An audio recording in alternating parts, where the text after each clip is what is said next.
Hindu, like India is like predominantly Hindu, but their government for 250 years was dominated by the Muslims. So the name of the city, the name of the people, all of these things are Muslim. So the point is that South Asia has big imprint of Islam, even among the Hindu population. Like Indonesia was colonized by the Belanda, and before that it had impact of the Hindu civilization. Similarly, in South Asia there was like huge impact of the Islam, first from Iran, and then from Central Asia. So when we are talking about philanthropy in South Asia, so we have to remember this history that Islam has huge impact in this area, and it's not something about just now, but it has certain past, and because of that past, Islam or the philanthropy is different from the rest of the Asia. So Muslims in South Asia, they are one third population of South Asia, and according to some statistics, they are 33 point. But I think this is the old statistics, but they are more than 50 or 60%, because South Asia means also India. So India has huge population. So if we, and also Nepal has huge population. But approximately the Muslim population is like 40. So imagine in this whole region, like 40% Muslim population, and it has huge population. And according to some statistics, because in Bangladesh and Pakistan, population is rising. In comparison to India, there is a decline in population in Afghanistan. According to some statistics, by the end of 100 years, Muslims will be like 70% in South Asia. So, where does Islam come in South Asia? So, if you see this map, that this is like Oman, this is United Arab Emirates, and this is like the Saudi, Qatar, and Bahrain. And we say, like this is in our history, we say this Khalij Faris. And here is Iraq. And this is Iran. So with the boat, when you go out of this region, you come here, and this is where Islam came in 1711 by the guy. His name was Muhammad bin Qasim. Like in Indonesia, there is Aceh. Aceh is called the Bab Islam, because in Southeast Asia, according to some historians, Islam came first to Aceh, and from Aceh, so Sindh is also called similarly Bab Islam, because from here. So basically, this is very close by. So this is, as soon as you get out, this is where you see particularly here. This is the coast of Makran and then coast of Indus. So also Islam come to Indonesia through this way, because you go down, it's India, and then Sri Lanka, and just from Sri Lanka down here is Aceh. A lot of people came from here, from current Bangladesh, when the wind was high, to Bay of Bengal, going to the state of Malacca, and most people go to Sumatra, and this part of Malaysia. So Islam in South Asia, Muslim conquered this region in 1711, but there are some hadiths that even in the life of Prophet Muhammad, some people travel to this region, this coastal region, to Makkah and Medina, and ask for the advice that what we should do, and they accepted Islam. So there is some evidence from Afghanistan in this region. So when we are talking about philanthropy, in South Asia. It means it has intimate relationship with Islam. Like in Indonesia, Islam came in 13th century, it started to come, and people started to become Muslims after like 15, 20, something slowly. But here, you know, 5 and 2, 700 years before Indonesia, Islam came. So the Islam here is not something which is like agama ulur negeri. It's like very, because it's very close, you see, it's very close, it's very natural. So a lot of people went for the trade and business, because as soon as you get out, you come here or you go up, it's very easy to sell, Islam and like this region, South Asia region, has some kind of the natural and historical connection, and it was like 700 years even before it come to the Indonesia. So you can imagine that the civilization of Islam in South Asia is older. Now we have some kind of concept which I'm going to talk about. So we have one concept, it's called khairat. So khairat is like a kind of very predominant way in South Asia. Whether it's a Muslim country or whether it's a Hindu country, like even in India or even Nepal. Because before Islam came, this all region was like first Hindu and then Buddhist, and then it became Islam. So even in Hindu and Buddhism there is a concept of giving. So we have this idea in South Asia, the concept of khairat, which is you give. I don't give to a person, but I give to God.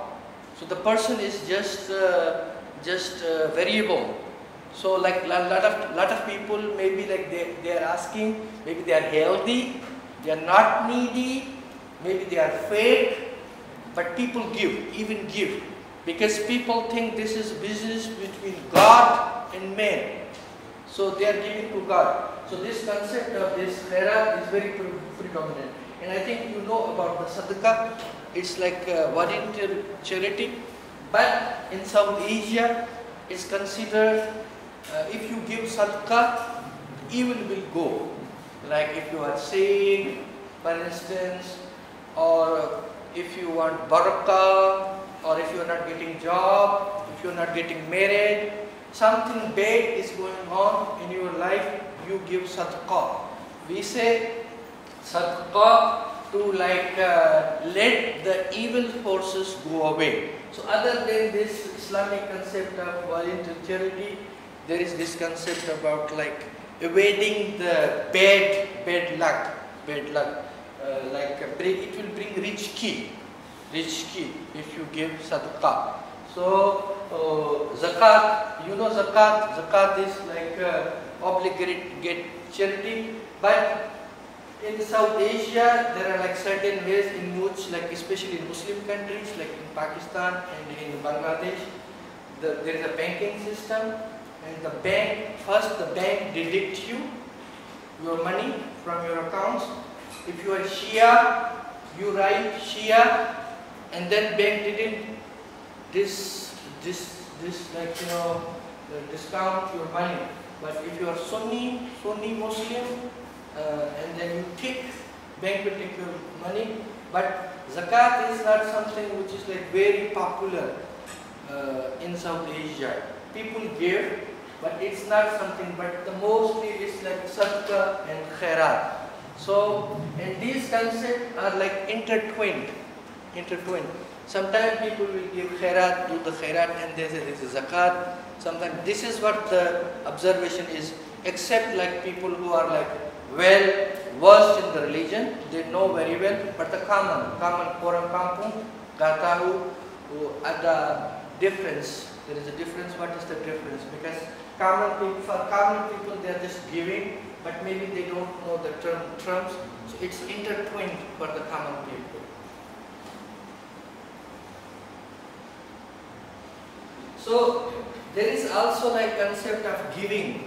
As I said, that South Asia has this history this particular history of Hinduism and Buddhism.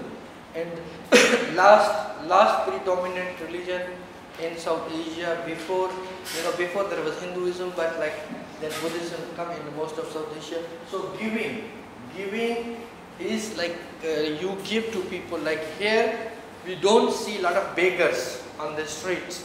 On the streets, we see sometime in the city. We see in Indonesia some beggars after COVID, but before I didn't see. So giving, like if somebody asks you, Seribu, like $10, $1, $half, you give. And refusing is like, it's considered a bad, like if you're not sharing, so this is money by God, but you're not giving, like, because I'm saying this because in Indonesia, the giving to beggar is considered bad.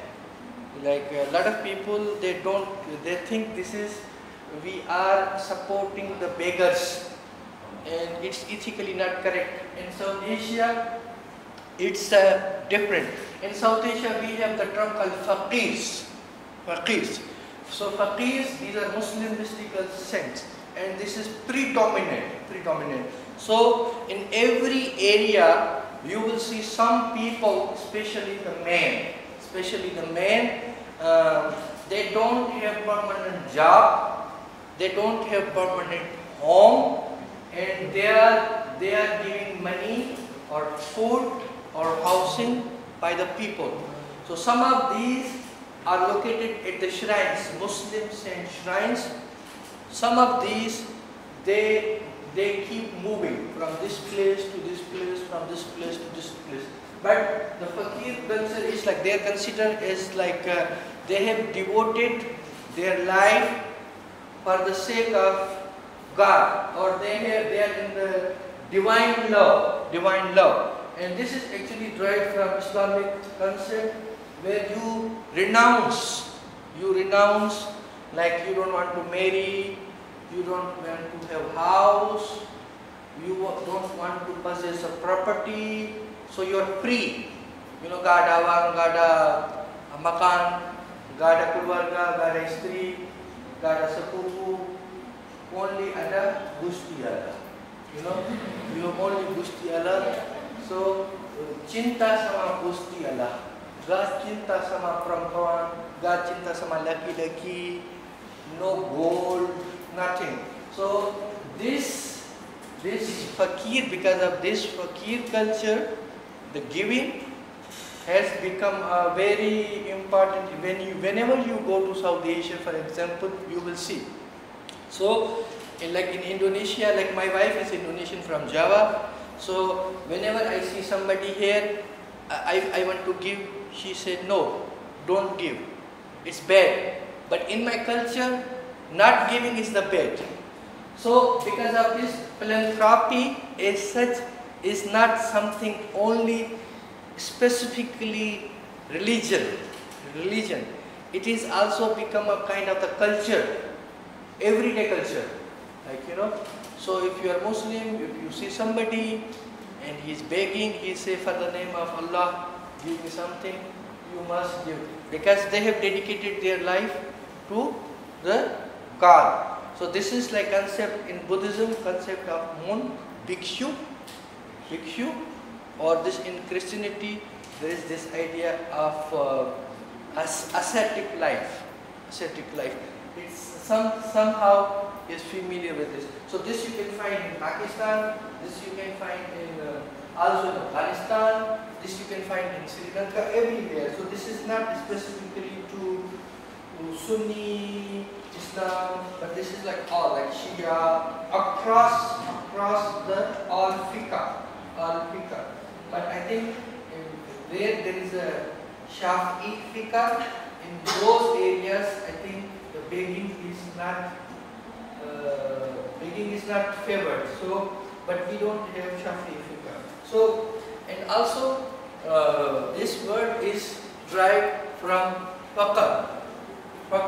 And one way is to think that they are begging, but another way is think that because they renounce they renounce, and the self, they change their self because they think that they have devoted their life for the God. So we have also a lot of these kind of sects among the Hindus, you know. So it's like the main only for the God, like, you know. So a lot of these people say ad-dunya lays ala lahu wal-la'ab. The word is only for the playing, and we have saying that dunya dumt talib kutte. This dunya, this word is like anjing, dog, and the one who is seeking this word is like you know, the dirty, you know, the sampah. So if you are in the love of this word, if you want expensive clothes, if you want a car, if you want to buy rich watches, you are anjing because you are in love with this word. So the point I want to explain is that charity or philanthropy is not only something which is operated in South Asia through Sharia, but it is bigger, and it is everyday life. This means if anybody who is illiterate, never been to school, cannot read or write, but culturally he also knows to give, to do charity or philanthropy in one way or another way. So because there is a certain kind of a concept related with the Muslim Sufi or holy man. Is holy man, is sacred. Like for instance, and in South Asia, all the kings, Raja, even now, the president, they all go to this Sufi men, holy men, and they ask for the blessing. So, and these holy men, they are somehow considered important part of the religious hierarchy.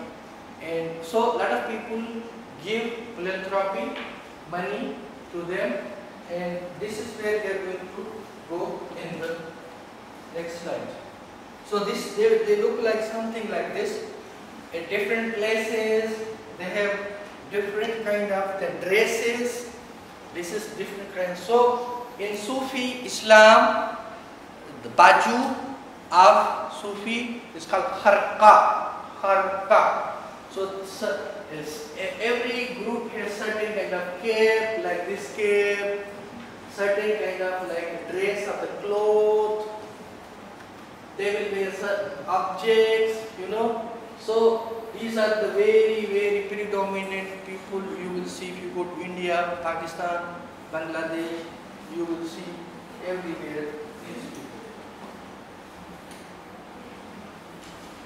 So other than that, you know, so what happened in South Asia? What happened in South Asia? In South Asia, as soon as the Muslim become the ruler in South Asia, they started to support these Muslim saints as a clergy. And they give, one of the things they did, for instance, they started at the Muslim saints free food. It's called langar. So because when the Mughal came in India, and there were like some Sufi, they bring with them from Central Asia, from Iran, from Nishapur, from other areas, and then basically these Sufis who were alive, they become in charge of some area, and they started this langar, and langar at like free food, not just at the shrine but mosque also, religious school, and so this idea of the giving become very much connected with all these Muslim institutes before the real philanthropy like the way we now started. So this means when the Mughal Empire started its rule in India, the philanthropy or supporting these saints become a part of the culture since early on or early time.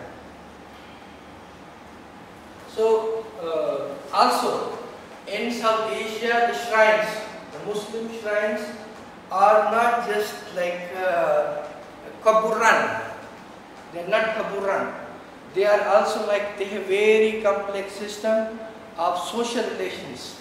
So before before the government become strong, or before the Muslim state in the bureaucracy, or before Muslim civilization become predominant, some of these Sufis were in South Asia, as I said, from 7th century or even before.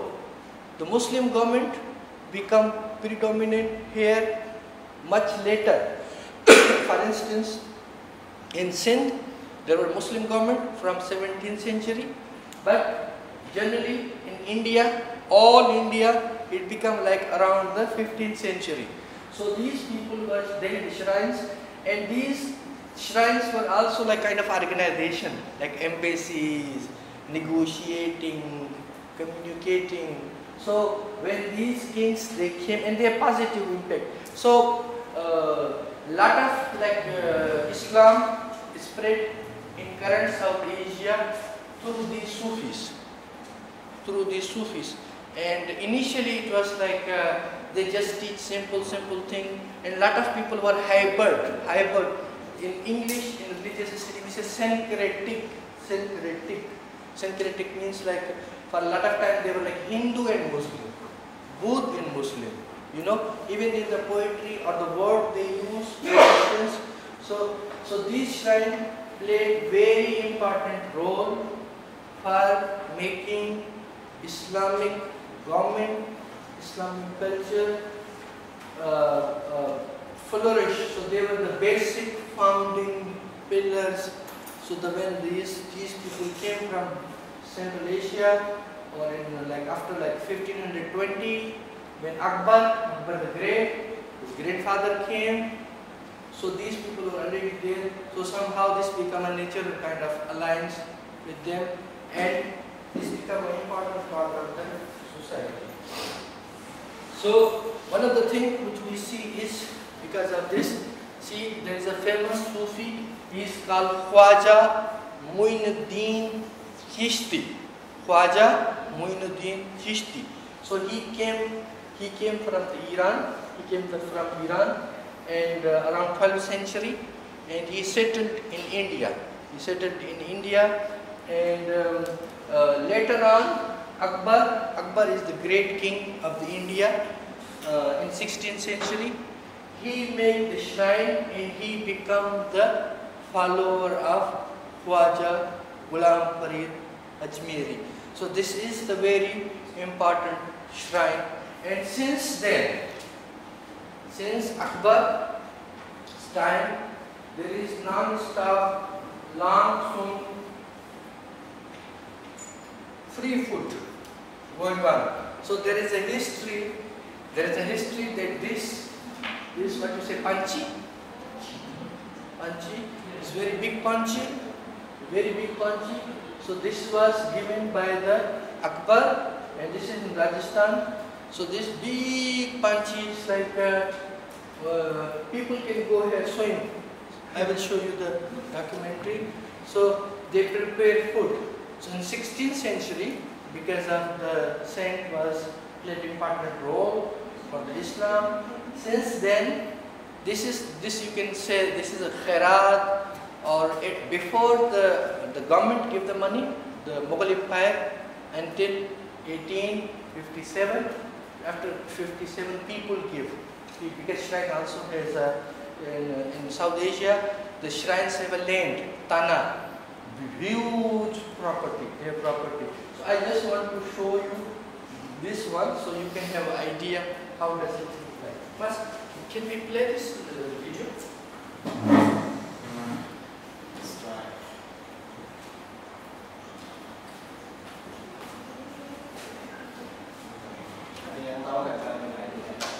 I think about the sound.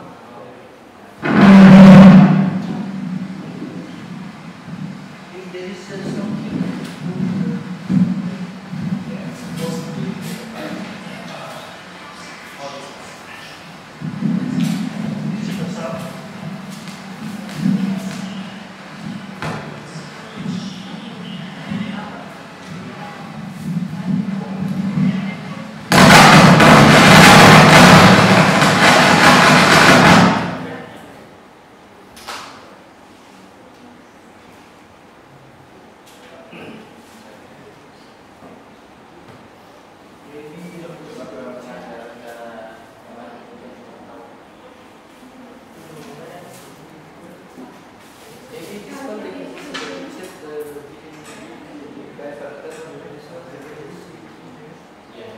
there is no sound.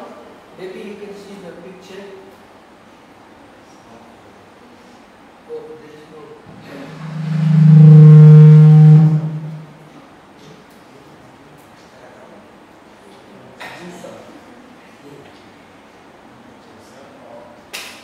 Something wrong was here.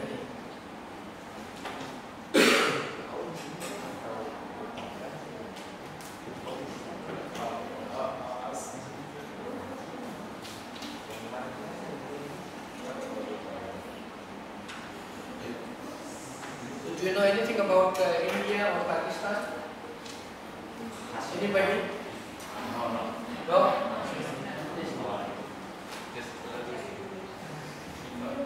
This is people like this.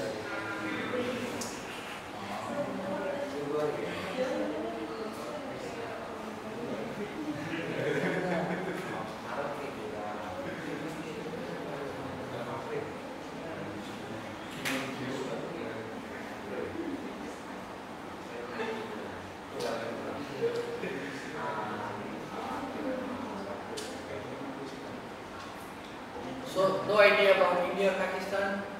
Anybody? Anybody went there?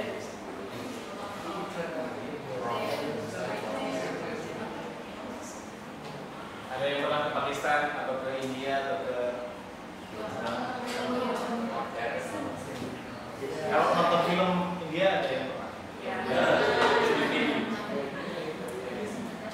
But this, I think it's changing. It's not for us. We can just see this. Maybe you have the volume is here, the sound is from here.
Okay, so you saw, I think after this class you can see the full one.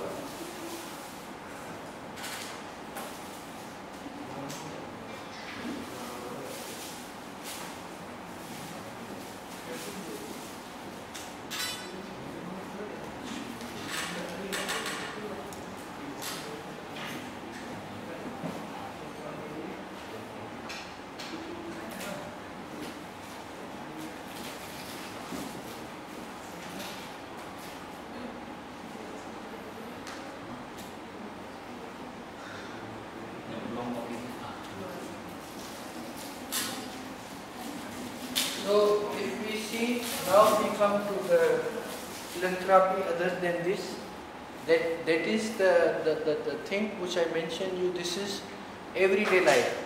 This means like this, food like this, giving at the villages, compound, common people. This is the part of the culture, which means people give not just like those who are like truly devoted Muslim, but every person gives to this shrine. Some have these big ones, but some have also small ones, or some people give food. So I don't have statistics about India, but according to some statistics like in Pakistan or in Bangladesh, approximately, for instance, if you see the 87% household in big cities, for instance, or in urban areas 88%, or in rural areas 64%, or in Pakistan, according to these statistics, for example, 60 to 80% people give the donation or do the philanthropy. So philanthropy, giving donation in different ways, is something which is like ingrained in the society one way or another way.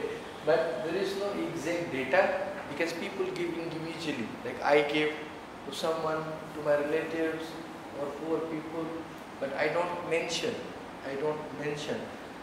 In city, the corporations or big people, they mention in their ledger because they want a tax relief.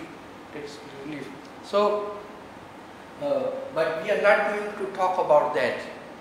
That in certain ways, philanthropy, giving to poor in corporate sector for rich people is in fact the way to do the tax relief. Whereas the common people, the rural people, they don't keep a record, but they give. But the broader perspective here is that predominantly people give in all the time. Like I see in Indonesia, people give in the fasting month, Ramadan.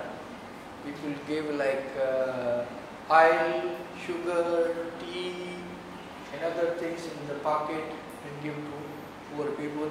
Whereas like in India, Pakistan, or South Asia, there is like giving is the part of the society all the time. This is why you see a lot of people are like baking.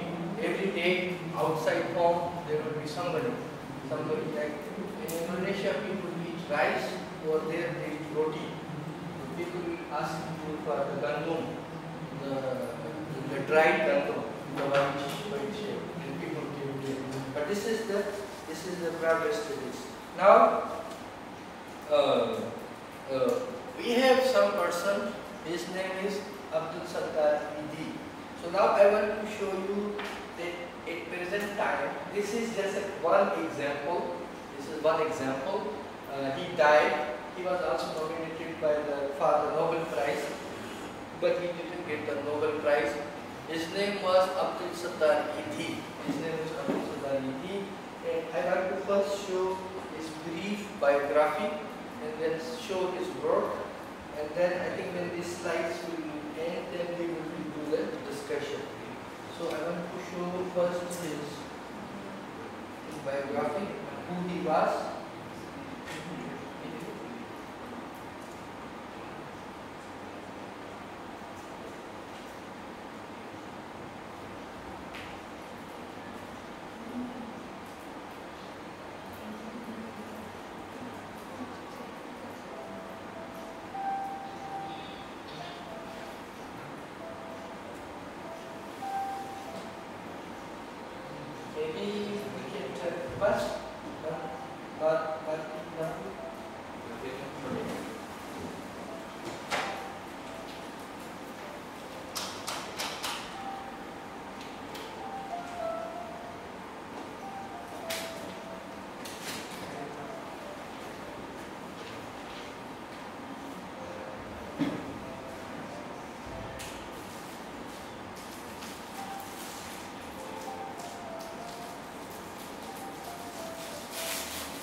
this was his brief introduction.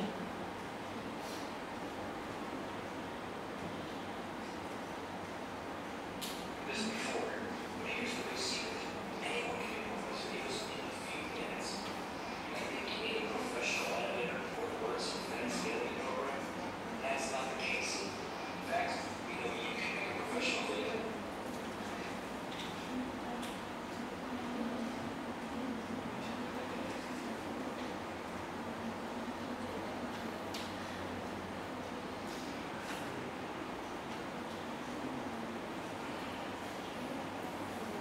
Back to yeah.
So this has subtitles, and this is around his life. This is around 10 minutes, and we will watch this, and after that we will start our discussion.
So he was also among the first people who came to Indonesia when there was tsunami in Aceh.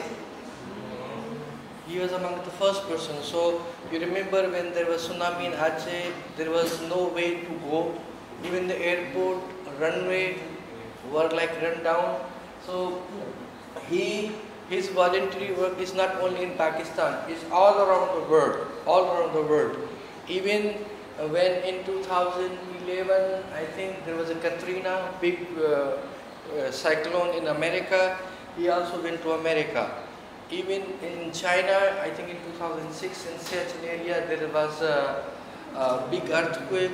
So this guy is everywhere, not just in Muslim countries, but also in non-Muslim countries, also in Africa. So Abdul Sattar, he died, and his wife also recently died, maybe like 1 month ago, and they have son. So there are many institutes like this. ED Foundation, there are many, not one, not two. There are many institutes in India, Bangladesh, Pakistan. So a lot of people who are rich, they want philanthropy, they give money to them. Because as you see, they have ambulance service, they have home for the old people, they have home for the orphanage, they have also animal shelters. They also, in Pakistan, wherever anybody dies, and if nobody knows him, ED Foundation is called, they pick the body and they bury. So their job is like a lot of time, even when there is a crisis or there is a terrorist attack, nobody wants to bury the terrorist, for example, but ED Foundation takes their dead bodies, and they put them in grave as per the religious ceremony. If he is Muslim, they go to Islam. If he is Christian, they go to Christianity. If he is Hindu, they go through the Christianity, Hindu, as per the consultation of the local government religious authorities.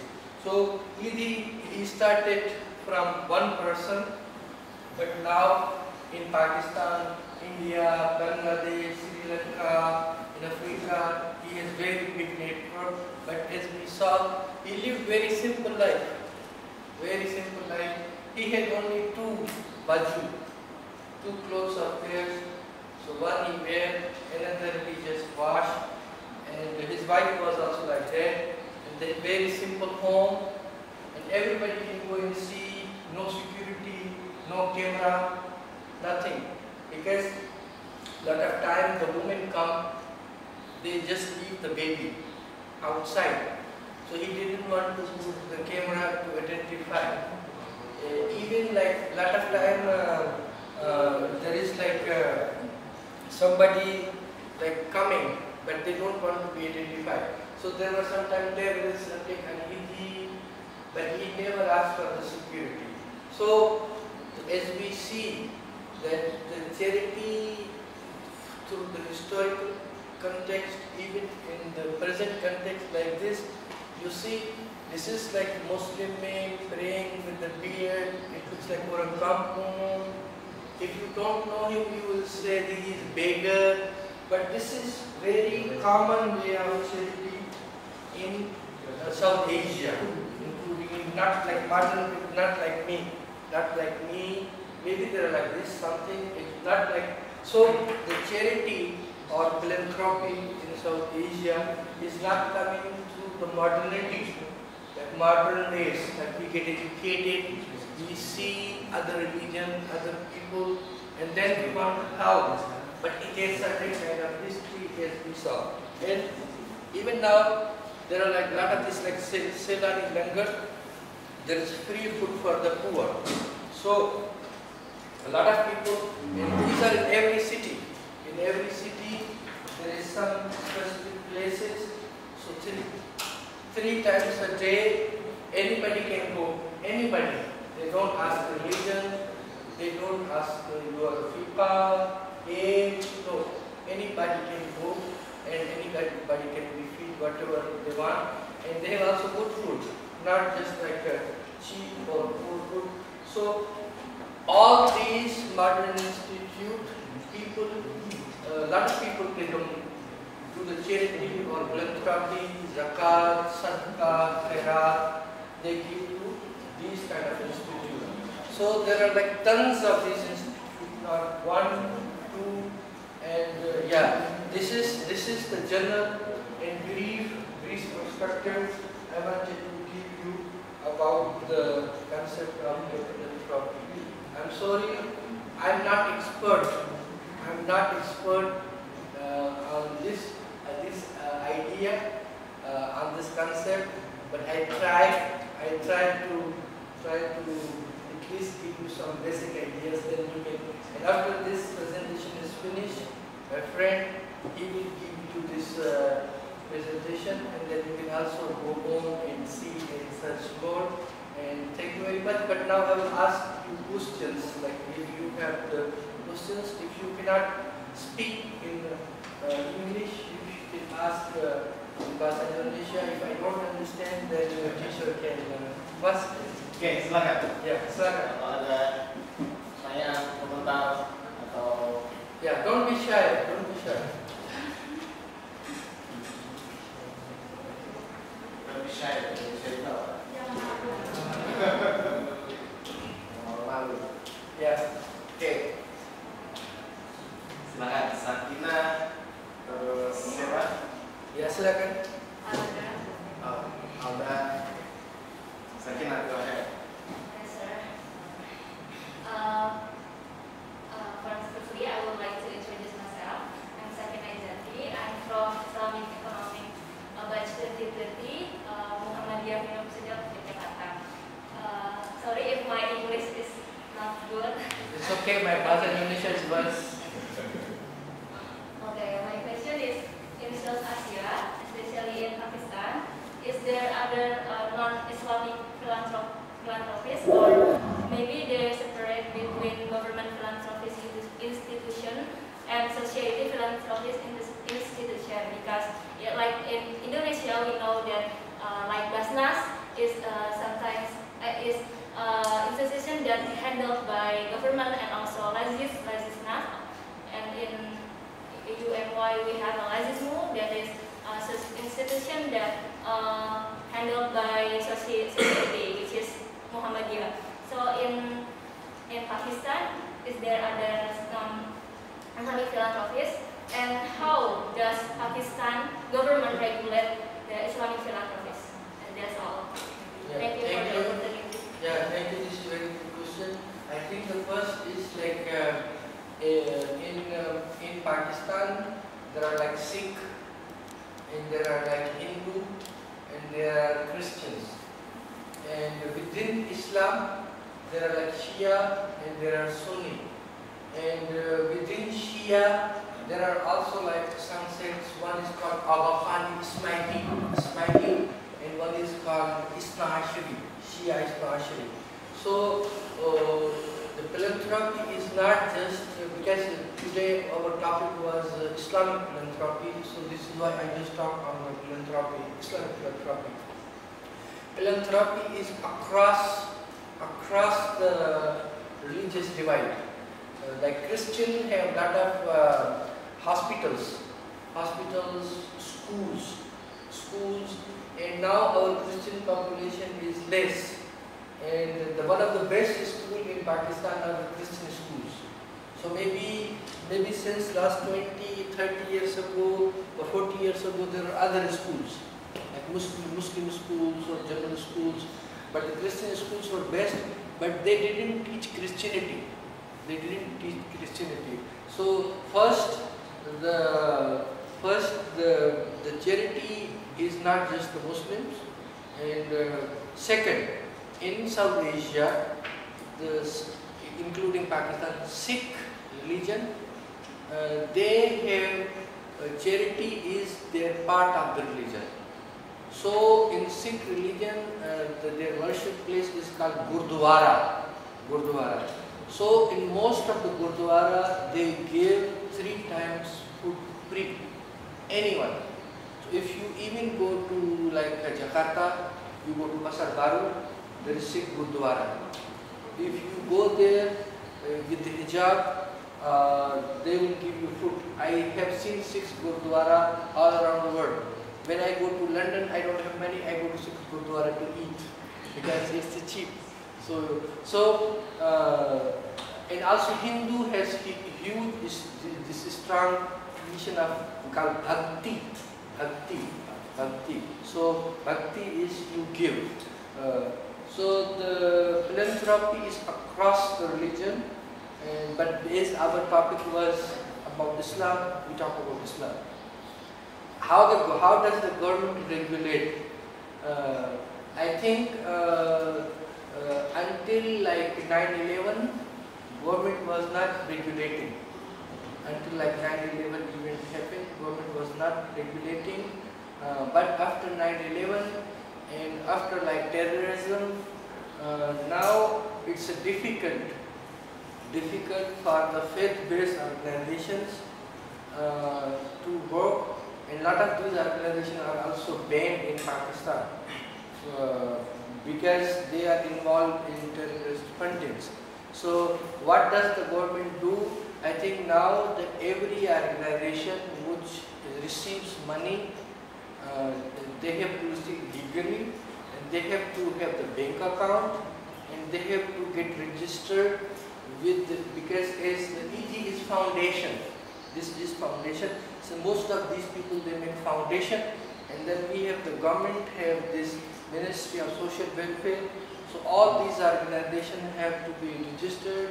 Their accounts are regularly seen, but this is officially. But unofficially, most of these organizations or some of these organizations, they don't have any bank account, and they run through the individual person or community, and there is no standard like the way it's in Indonesia. It's not like that. It's more like liberated, and there is also always the it's not 100% regulated. Maybe it's only 50% regulated or 40% regulated, but most of the charity organization, the Christians are regulated. The Hindu and Muslim, they are not regulated. The Sikhs are regulated because Sikh is more institutionalized, including in Pakistan. I think what was your third question? What was the third question? Just like this, for example, do you have like a government-owned or managed philanthropic activity, not that's established by the society, but government himself, for example, Ministry of Social Welfare? Yes. Do they have certain kind of an institution to collect zakat, for example, to collect khairat, or collect? Yeah, we have Pakistan Baitul Mal. Baitul Mal, like all the zakat detected from our salaries, our banks, it goes to Pakistan Baitul Mal, and then Pakistan Baitul Mal, they allocate, redistribute money to the other people. I hope I answered your question. Thank you, sir. Thank you for answer. Okay, thank you for the opportunity. I want to ask that you say 90% Pakistan was Muslim. 96, 95. Yeah, which is bigger than Indonesia maybe, and Indonesia is 86. so it's equal. No, it's 10% more. Indonesia is 86, and Pakistan is 96. In terms of percentage. So bigger than Indonesia, right? And then, in your opinion, what there is something in Islamic philanthropy that Pakistan have, but Indonesia not, like Islamic philanthropy activities.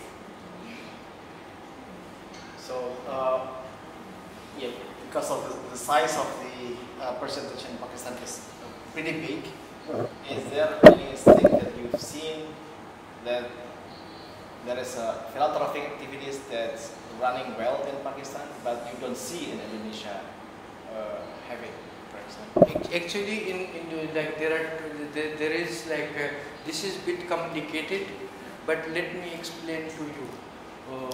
The first, like we were the British colony. In Indonesia was the Dutch colony. And the Dutch were like Protestant. And the British were mostly utilitarian Christians who came to Pakistan. So the first was like, and they both make a system in both countries. So in both countries, like for instance in Protestant religion, you must work. There's work ethics. And in Protestant religion, there is like charity, like begging or something is considered bad. So first, they have particular kind of colonial history. Because of that, they make colonial institute, which continued after post-colonial kind of time. So in Indonesia, I see the charity is more organized. For instance, you have like Muhammadiyah universities, you have NU universities, you have Christian universities, you have Hindu universities, and in Indonesia, all the institutes are divided on the base of the faith, and they have like infrastructure. In Pakistan, it's not like that. In Pakistan, this is new phenomena. I think the last question, this is also related with her. I think, what was her name? Sakina. Yes. Your question, like I just remember her question that I come to this question is related to your question. She asked, are there any organization which discriminate people based on the faith, not giving charity? Dulu, no. Now, yes. Now the urban, like modern, educated Muslim, I think you asked this third question. They try to say, no, we cannot feed you because you are Christian. But before, no. But only in urban areas this phenomena is going, not in rural areas. And this is also related to your question. In Pakistan, the state is secular. Means that the state doesn't promote any religion. So the state doesn't in a way support like Islam or Christianity. It's more on the individual basis. And Ministry of Religion is more like concerned with the Hajj or Waqaf, but it has no function like in Indonesia. So I will say I see Indonesia is more segregated based on the religion, and in Indonesia the faith-based organizations are exclusive in some cases, for instance, but in Pakistan I see it's more like informal, in structure, in broader sense. So I see although Pakistan has 96% of population of the Muslim, but in Pakistan religion is not regulated by the state.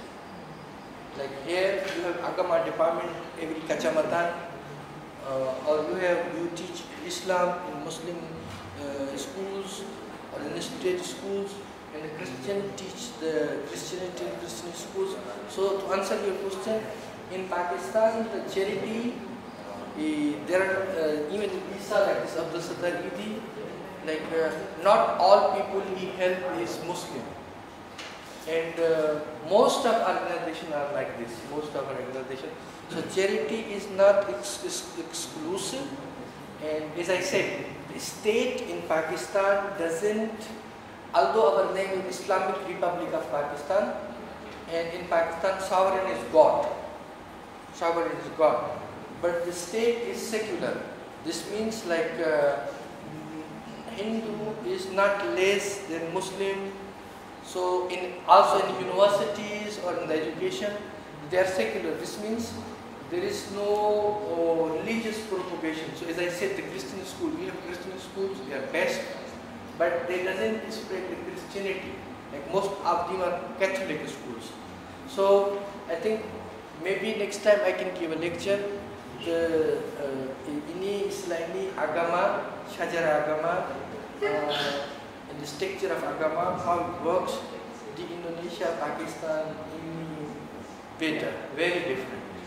Yes, will be very cool. Yes, yes. So maybe next time we can give the lecture on this. This is a very big topic. But thank you. What's your name? Alda. Arda. Yeah. Yeah. Thank you. Thank you. Thank you We very can much. talk more. Saya kelas. Yes. Anyone else? Oke, yang lain pakai bahasa Indonesia nggak apa-apa. Yeah, yes. Your teacher will translate. Jangan takut. Please go ahead. Yes. Ica.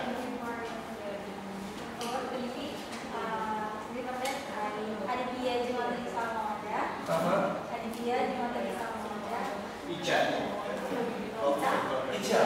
Or Dua Icha. Okay.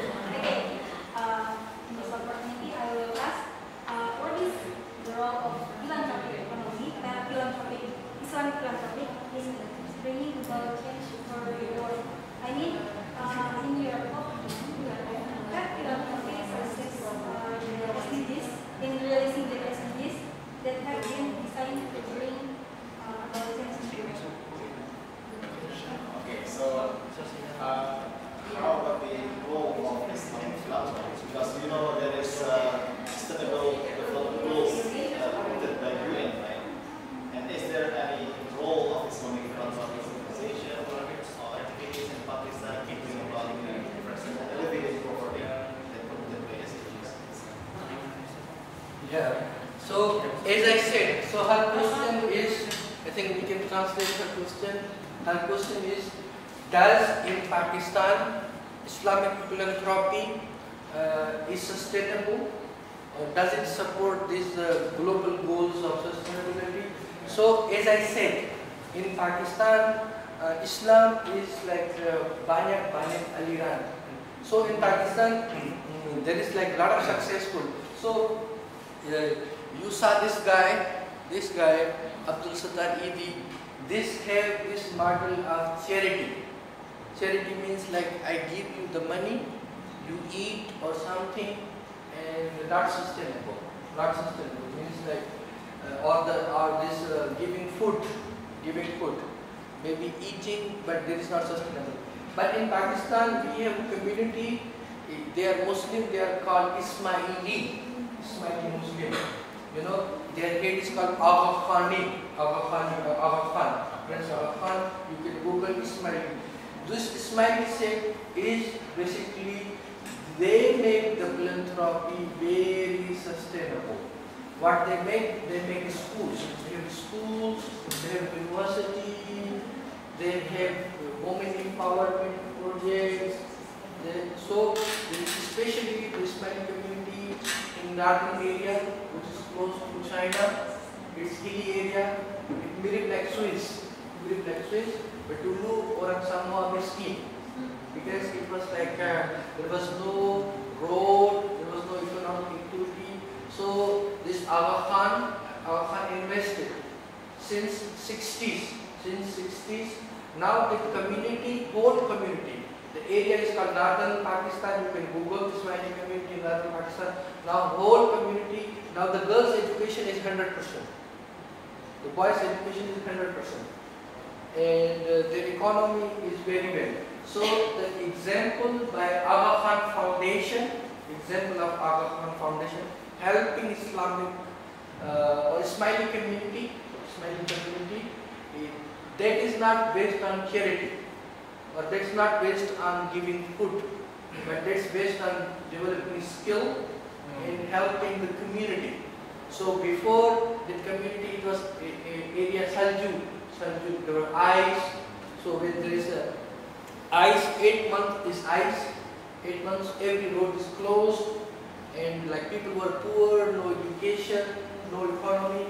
But example of Aga Khan Foundation in other areas, you can Google, you can see YouTube. So they transform the community. Now Ismaili community, Ismaili Muslim community is one of the best example in Pakistan, especially their women. The women are highly educated, they are highly independent in comparison to other Muslims in Pakistan, and they are also sustainable. They can work, they can be engineer, they can doctor. Also in my school where I teach in Karachi, there is like seasonal number of the This is not one of the girls. So everywhere you go to Pakistan, you will see this because their face look like Chinese. They have very different kind of face. But yes, this Aga Khan Foundation's example, you can Google. And so he invested in this community, and his model is very successful. Thank you, Aga Khan. In London, they have university in London as well. Yes, they have the Aga Khan University in Karachi, it's medical university.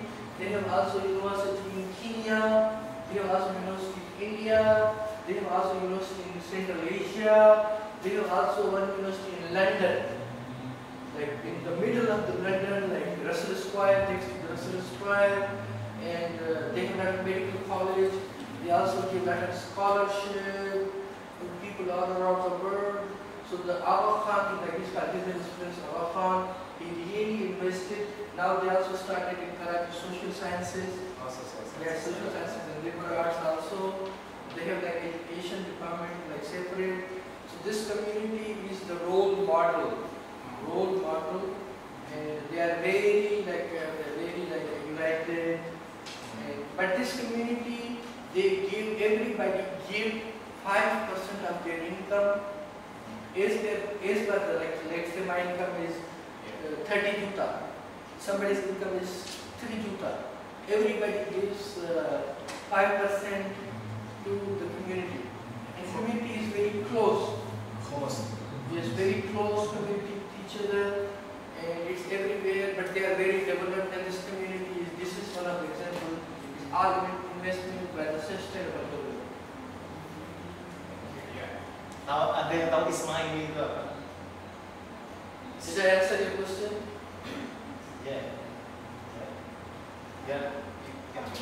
But maybe some of them not knowing what Ismaili, Ifna Ashari. So you know what is Ismaili? Ismaili kind of Ifna Ashari? Most of them are from probably not pesantren, but not knowing the firqah. Jadi Ismaili itu adalah salah satu firqah dalam Syiah. Syiah itu ada Imamiyah, ada Ismailiyah. Salah satu yang besar di Pakistan itu adalah Ismailiyah. Dan mereka punya foundation namanya Abdul Haque.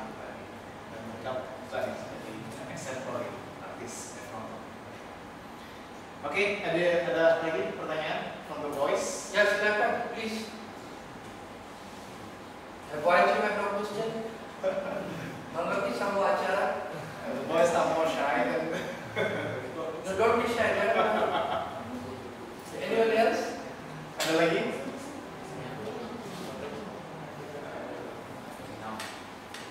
Ya, sangat menarik tadi apa yang disampaikan tadi tentang culture, Faqir culture. That's Faqir culture. Yeah.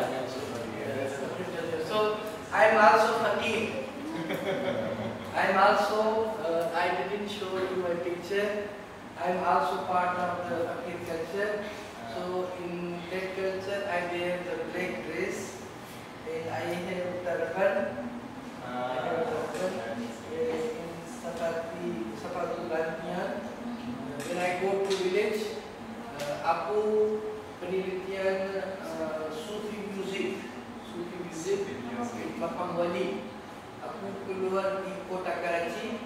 When I go outside Karachi, di kampung aku gantian. I look very different. In Karachi, I walk like this. But in kampung, I walk like this. And my head is covered. Harus ada turban. And selalu ada black dress. So this the Faqir is like a very predominant Sufi Islam, which is based on ethics. It's Muslim, and but it is non-denominational. You can be like Wahhabi, you can be Shia, you can be Sunni, you can be Hindu, and everything else continue. But in you are also Faqir. Means like you do not discriminate based on religion, and there is some brotherhood you meet, but it's not like organized, structural the way it's in Indonesia, because I also penelitian tariqat in Indonesia. Yeah, in tariqat like Sheikh Habib Lutfi, like in Pekalongan. Tahu Habib Lutfi itu jaringan tariqat Muktabaran NU. Yeah, NU. He has a tariqah, but this tariqah is very organized. But in Pakistan, it's like less organized. And the most event is Sufi music. Malam Jumat. Malam Jumat, the Sufi music. And satu kali in 1 year is Halakum. Halakum. And on every 15th of the moon, what you say, Purnama. Purnama. There is like music and like meditation, but it's all informal in this structure. So when I'm in kampung, if I say somebody I'm professor, they don't believe. So that. Di sini semua orang bilang kamu professor. So I have very different kind of look in the kampung. Yeah, but it's pretty different because the culture of begging in Indonesia is not, they are not faqir in that sense. Yeah. They are organized by certain event organizers, so call it, and they are pretty rich in their own kampung sometimes. That's why people are reluctant sometimes to give, because yeah, there's a bill from the local government to pay giving to the beggars, but also some beggars are pretty rich as well. No, we have also taken culture, but like you can see the beggars are like mostly, you can see by the Pakistan, you can see by their dress, their appearance. So the Sufi doesn't beg, people give them. I see. The beggar beg. Yeah, the beggars. Peminta-minta itu, minta apa di sini kan yang Sufi, like Sufi people give them. I see. Yeah, and Sufi doesn't say like this in the rule, but like, but and we have also beggars, we have also law. But what is in the city, it's a problematic. Like, but in rural areas, it's still like for instance, like in my area, if you are transgender, ada beda budaya di daerahku. If you are transgender, like for instance, transgender is considered also a faqir. Because transgender, they live in the kampung and they don't do the commercial sex or something, no like that. But they consider it as a sacred. And whenever somebody is lahir the anak, they go and they like sing, they pray. So the faqir is like big category, and then there are different kind of ways. Like in Indonesia, transgender is considered people takut, or they think this is like tough, or like this. Right. But in Pakistan, culturally, in rural areas, in city is better. City is like different, but in rural areas, they have certain kind of sacred kind of thing. So people afraid to harm transgender. Okay, interesting. Anyone has a question? Questions, comments? Kayaknya mau tanya enggak? Tanya slogan kalau kayak di luar kan. Ya kayak di Makassar juga ada ya, yang apa itu namanya? Kalau di Makassar zaman dulu itu ada pemuka agama itu yang transgender juga, yang secara apa itu namanya? Secara seks itu agak kemayu dan itu dianggap sebagai hal yang suci. Itu tidak semua. In Makassar there is a Buddhist culture. There is also religious people who was so-called look like transgender, but taking care of this local religious activities. Yeah, like Latin America also, like in Mexico, Bolivia, Brazil, Argentina, that's from Latin America. In this side of the English, or there are also indigenous cultures, they say Varia, Yeah. They have different names.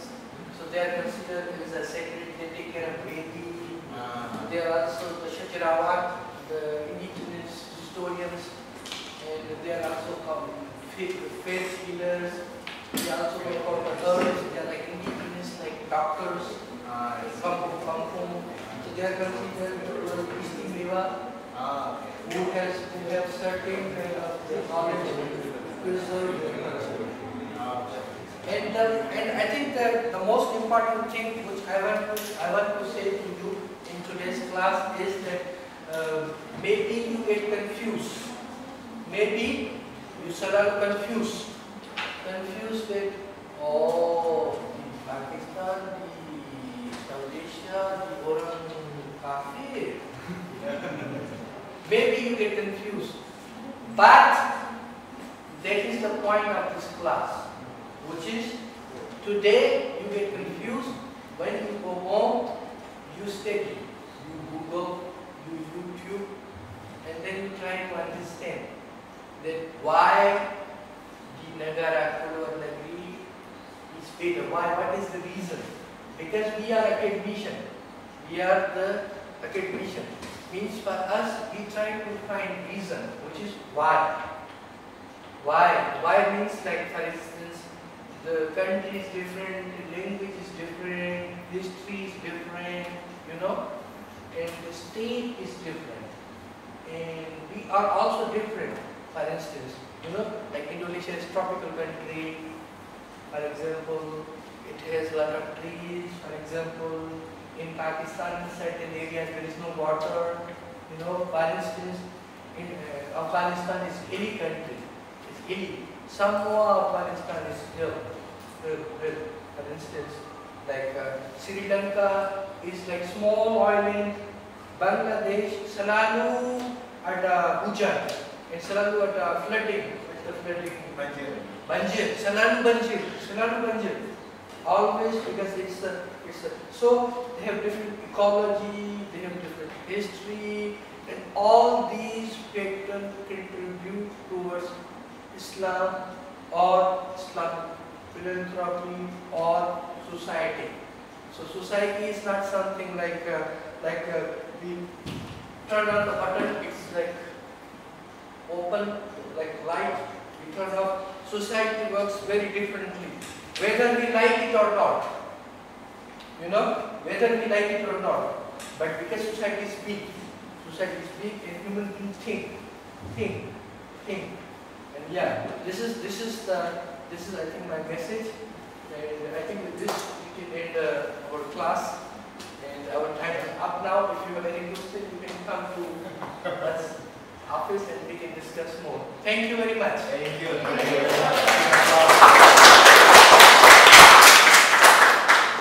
Terima kasih. Thank you very much, Abdul Haque, for your time, for your knowledge sharing, dan terima kasih semuanya, mudah-mudahan bermanfaat. Jadi itu kira-kira ya, nanti kalau kalian punya pikiran untuk melanjutkan studi di luar negeri, bidang culture, terbiasa dengan diskusi dalam bahasa Inggris. Tapi itu tadi poin-poinnya adalah satu tadi. Sekarang kalian mesti bingung barangkali. Kalian jadi terpaksa, aku ingin ngomong kok nggak bisa keluar sih. Jadi belajar bahasa. Apa itu Indonesia dan segala macam. Jadi googling apa itu adakan apa aktivitasnya. Jadi poinnya kita nggak stop studi sampai kelas ini berakhir. Nanti kalian terus search, eagerness to search, to study. Yang poin-poin. Baik, terima kasih. Sekali lagi, assalamualaikum warahmatullahi wabarakatuh.